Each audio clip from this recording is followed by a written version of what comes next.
नमस्कार, आप देख रहे हैं A1 न्यूज और मैं हूं आपके साथ साक्षी।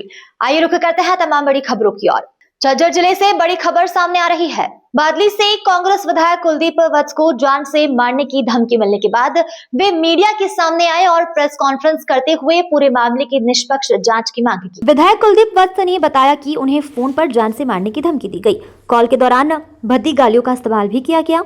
कुलदीप के अनुसार धमकी देने वाला व्यक्ति कानपुर का बदमाश रामचंद्र यादव है, जिसके खिलाफ पहले से कई संगीन आपराधिक मामले दर्ज हैं। विधायक ने कहा कि रामचंद्र यादव जेल में बंद संत रामपाल की प्रशंसा किए जाने से नाराज हैं। हाल ही में गिरावट गांव में आयोजित कार्यक्रम में संत रामपाल को किसान मसीहा सम्मान देने के दौरान कुलदीप वत्स शामिल हुए थे।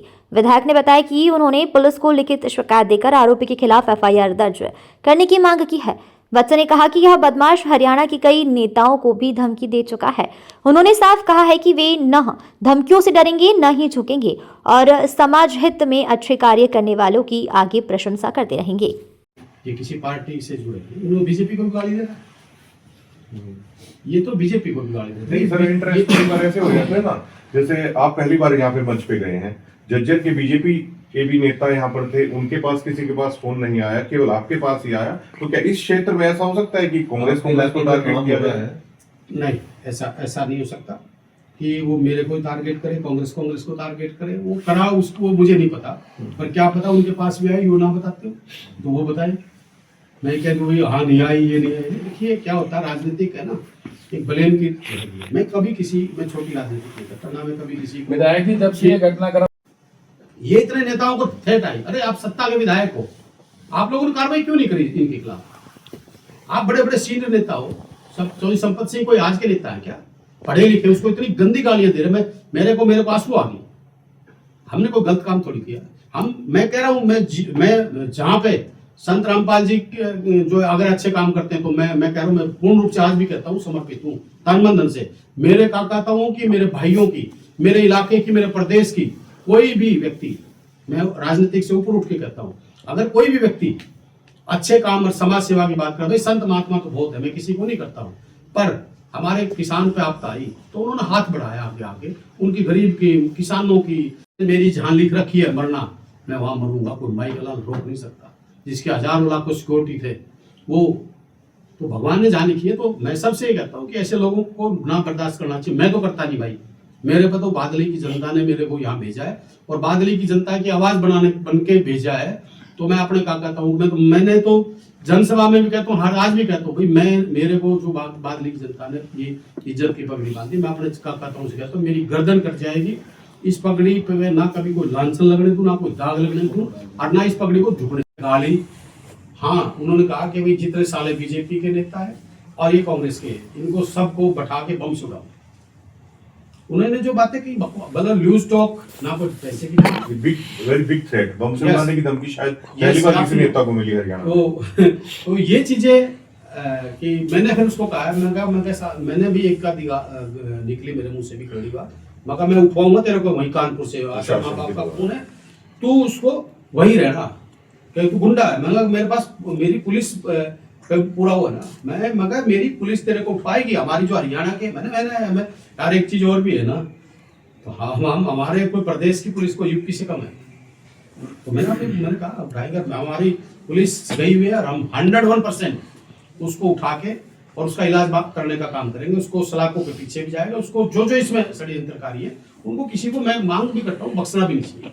क्या आपने एक चीज कह रहा हूँ कि कोई आदमी ये कभी जीवन में ये कह के दिखाओ, भाई मैंने किसी का बुरा किया, मैंने किसी के 2 पैसे खाए, किसी से ऐसा भी बोला हो, किसी से उल्टा बोला हो, मैंने कोई मैं अपने आप को MLA मानता हूँ।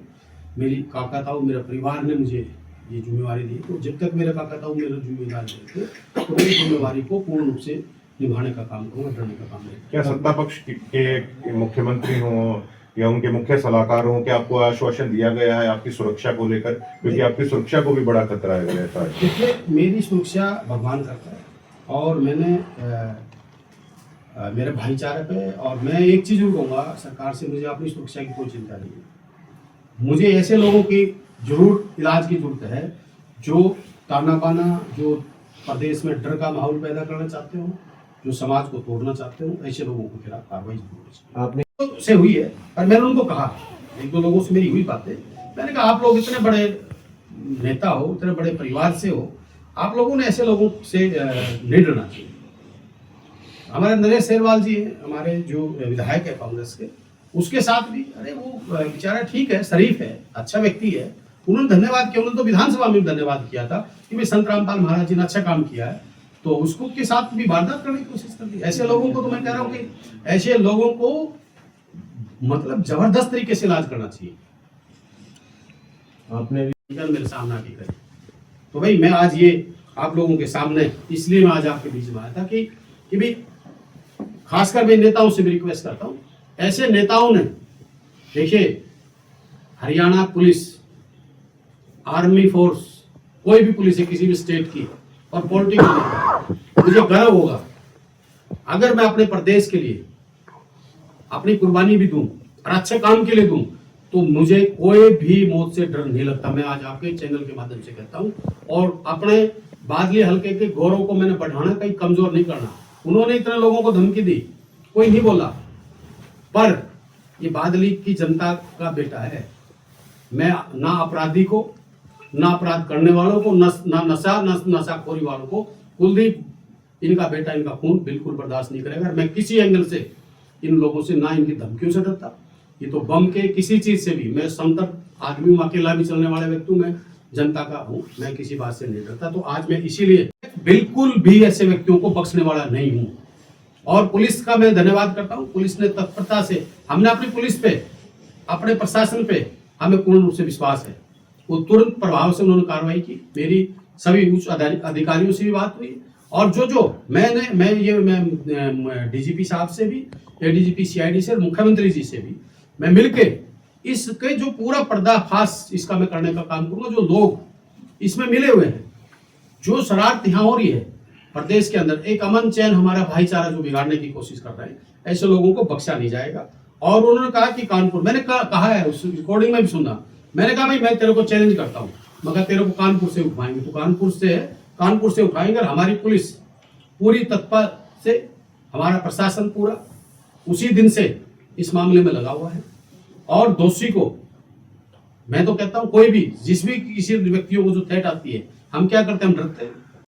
मैं सच्चाई से, ईमानदारी से अपने रास्ते पर चलता हूं, और हर उस व्यक्ति की आवाज, चाहे वो कोई भी हो, चाहे वो जाट आरक्षण की बात हो, मैंने उसको भी आवाज को उठाया, चाहे हमारे राजपूत करणी सेना का मामला हो, मैंने उसको भी उठाया, चाहे हमारी हाई रेजिमेंट का उसका उठाया, चाहे वो 12 बरादरियों का धोली का मालिक हक था, मैंने विधानसभा में उसको भी उठाया।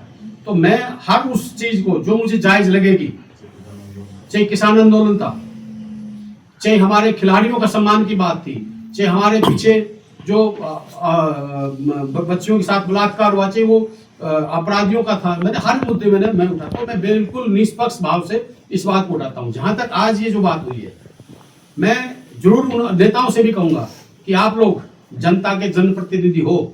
आजकल हर व्यक्ति किस चीज से डरता है, रिकॉर्डिंग कर ली, सोशल मीडिया डाल देगा, बदनामी होगी। नहीं, अगर आप ठीक हो, आप में कोई कमी नहीं है, तो हम इन चीजों से नहीं डरना चाहिए। उस व्यक्ति की मैंने 12 मिनट तक इतनी सहन की, और मैं आपके चैनल के माध्यम से कह रहा हूँ, आदमी को स्टेटमेंट देने की जगह मैं आप सबको अपनी खुल की ब्रीफिंग दूं। और ये जो लोग हैं, इसमें जो मैं मांग भी करता हूँ डीजीपी हरियाणा से भी, एडीजीपी सीआईडी, हमारे होम सेक्रेटरी और माननीय हमारे मुख्यमंत्री जी से, कि इसमें ये जो गैंग बनी हुई है नीचे की, जो ये इस तरह के, ये भी एक अपराधी है। जैसे ये जो गैंग जो धमकियां दे रहे हैं, ये भी एक अपराधी है। इनके खिलाफ बड़ा एक्शन लिया, और इन लोगों ने, सब ने इनके खिलाफ एफआईआर रोज करानी चाहिए, क्योंकि इनको पता लगे कि पॉलिटिकल आदमी के साथ अगर तुम करते हो, तो आम जनता के साथ तो पता नहीं कितना क्या कर रहे हो। ये तो बड़े नामों को धमकियां दी हैं, जो छोटे नाम हैं उनको पता नहीं कितने धमकियां मिल रही है। और मैं तो हर उस व्यक्ति को कहता हूं, जो कोई भी किसी प्रकार की धमकी देता, तो सामने आना चाहिए, डरना नहीं चाहिए। भाई माँ तो जन्म एक बार देगी ना। मैं तो एक चीज कह रहा हूँ, हानि लाभ, अपयश, जीवन मृत्यु किसी के हाथ में नहीं है। फिलहाल खबरों में इतना ही। तमाम खबरों के लिए बने रहिए हमारे साथ।